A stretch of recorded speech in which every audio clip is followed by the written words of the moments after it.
Tole egaa kabajamtoota fi jaalatamtoota hordoftoota chaanaalii kiyyaa akkam jirtu ani nagaa kooti galanni waaqayyoof yaa ta'u mee akkam jirtu egaa hin jajjabaattu na bira hundumtuu naguma galanni rabbiif yaa ta'u egaa kabajamtoota fi jaalatamtoota hordoftoota kiyyaa egaa viidiyoo tan gadi dhiisu argitanii egaa na hordoftanii na dhageeffachuu keessaniif guddaa galatoomaa isiniin jedha.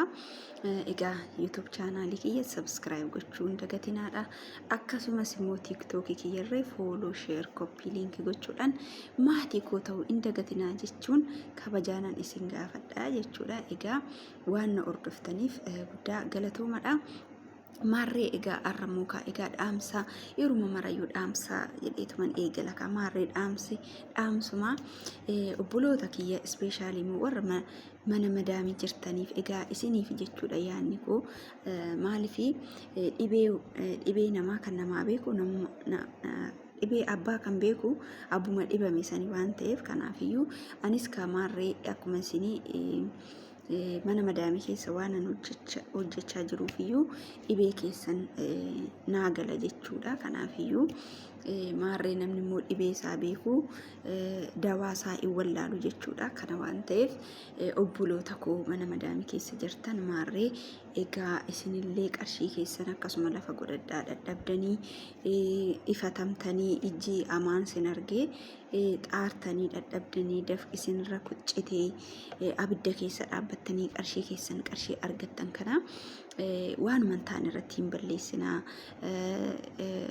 maqaa jaalalaatiin akkasumas immoo baqa waan mantaaniin dhiirri tokko sin sossobee isinirraa qarshii keessa nyaachuu hin qabu baqa ofii ta'uu qabdu of jaalachuu qabdu waan hunda caalamu yeroo keenya itti fayyadamuu qabna jechuudha. Gaayis marree anis immoo fakkeenya ta'uudhaaf waan haasa'uu qofa otoo hin ta'in riyaalitii jiru wantan keessa jiru kinoo isinii ibsaa kanan jira jechuudha. Yeroo yerootti amma yeroo hirriiba kootii ture sa'aatiin kun jechuudha boqonnaa kooti sa'aatii hirriiba kiyyaa kana irraa qannasee tanan kinoo viidiyoo waraabatee jira jechuudha. Maaliif namni borutti kaayyoo qabu namni borutti kaayyoo kaayyeeffate tokko kaayyoo saasaniif immoo jabaatee dhaabbachuu qaba jechuudha.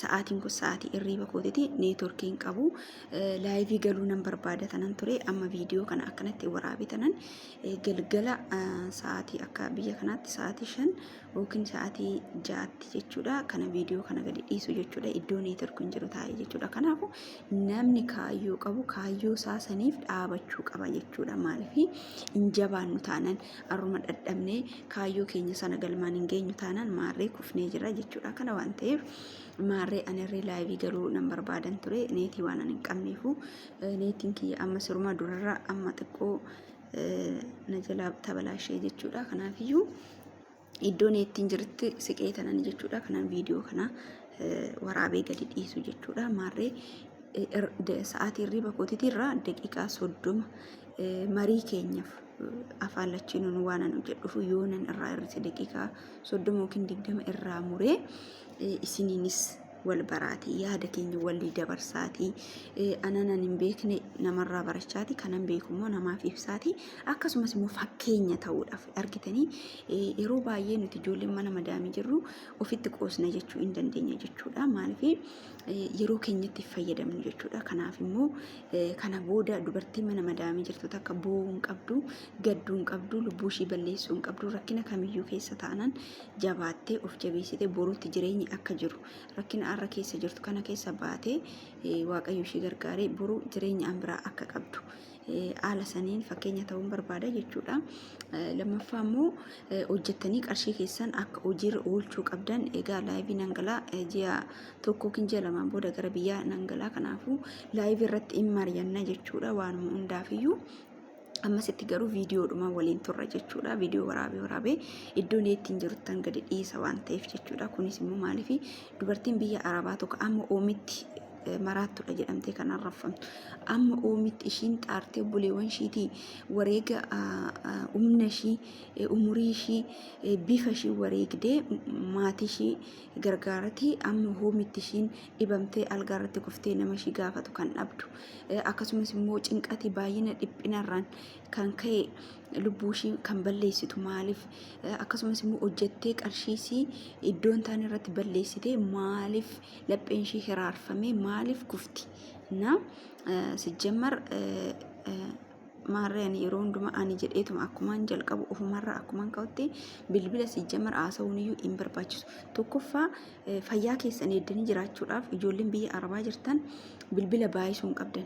Nama itti dawwaltan baay'isuu hin qabdan. Haadha keessan, abbaa keessan, obboleewwan keessan kaalaas isaan achitti bakkuma hin taanetti asiifachi ollaatti dawwalu iddoo adda addaatti dawwalu dhiphina ofirratti fuukuusaa deemtu. Silkii yeroo baay'ee naaseena, silkii yeroo gabaabaa. Ani dhugaa dubbachuudhaaf silkii bakka maatiidhuma kootoo ta'e torbanitti yookiin bakka torbee lamatti gizee tokko yookiin torbee tokkotti gizee tokko bakka aannan akkasitti silkii haasa'u. Silkiidhumayyuu haasa'uun baay'isu maaliif sammuun namaa hin dhiphata bakka yookiin wanna nama gaddisiisu tokko dhaga'uu dandeessu yookiiniif immoo namumti ittaasoftan sun iyyuu yaada nama cinqu isinitti haasa'ee cinqamuu dandeessu. Kana waan ta'eef bilbila baay'isuun iyyuu isa tokkoffaadha, hin barbaachisu bilbila baay'isuun jechuudha. Keessattuu waa'ee dhiiraa karaa jinjanaa inni surmayyuu bilookii gootanii silkii keessan karaa hafuuraa wangeela barachuun yoo musliima taate quraana dhageeffachuu guruppii adda addaa keessa galtee tajaajila tajaajiluu akkasumas immoo bakka barumsa barachuu beekumsa ofii guddisuudhaaf tattaafachuu qabna malee asuma silkii daqiiqaa sa'aatii 34 akkanatti godhe sa'aatii 34 iyyuu hin jiruudha. Sa'aatii 24 silkii akkana gurratti hidhannee maaliif gurri keenyas nu dhukkuba tokkoffaa immoo cinqatii ofitti baay'isna jechuudha. Wanna nama dhiphisu ofitti baay'isna. Wanna gaarii, wanna barumsa qabu, wanta nama barsiisu, viidiyoo adda addaa wanna gaarii ta'e, fakkeenyota namoota iddoo gaarii ga'an, namoota bu'aa bahii adda addaa keessa darbanii akka fakkeenyatti jiran isaan dhageeffachuu yoo har'a dhiphinaa fi gadda keessa jiraanne idaa namni sun keessaa bahe anis boru waaqayyo gadda kana keessaa na baasa jennee jajjabina arganna jechuudha.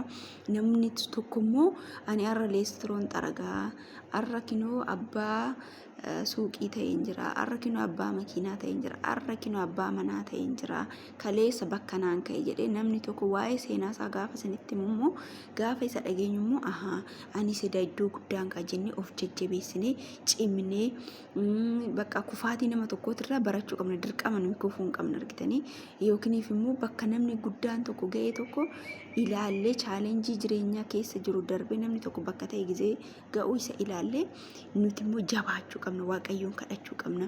Waaqayyo akka humna nuu ta'u, waaqayyo akka fira nuu ta'u, waaqayyo akka maatii nuu ta'u, waaqayyo waan hunduma keenya akka ta'e isa abdannee waaqayyo keenyatti harka keenya kennee laphee keenya isatti kennee waaqayyoon keenya eeggachuu qabna. Hiriyoonni waliin hojjettan nama hamaa ta'uu danda'u, sin rakkisuu danda'u, qormaata adda addaa diinni isaanirra taa'ee sin qoruu danda'a. Hundumtuu hin darba, wanni hin dabarre tokko homtuyyuu hin jiru. Kana waan ta'eef jabaattanii qormaata jiru